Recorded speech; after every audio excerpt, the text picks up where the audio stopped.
kit. The other 20% don't even have that.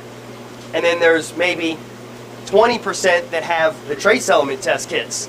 So we're really kind of teeter-tottering here on disaster, because we're always worried about nitrate and ammonia when you shouldn't be, because it shouldn't even be there.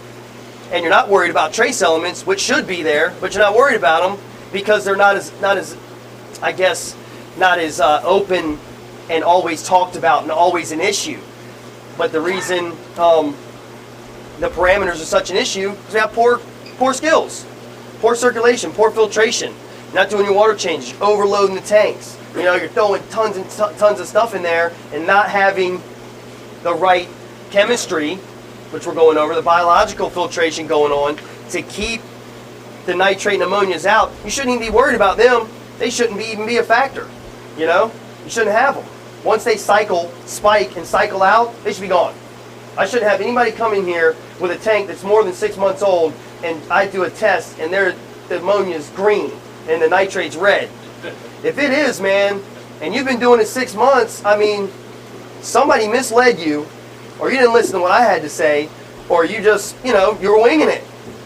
So we really, there's so much to touch on with this whole chemistry thing and how it all is one big circle. It all has to happen. So, in answer to your question, titration kits for the major trace element testing are, the best ones. Different additives in a milliliter of, a milliliter solution of water, or milliliters. Everyone knows Salifert. Really, a test kit's a test kit unless you're going to get a lab grade one that's going to be not even available in even a marine specialty store. Yeah. I'm not going to stock that kind of stuff. If you guys aren't buying these, I'm not going to put that on the shelf, because you're not going to buy them.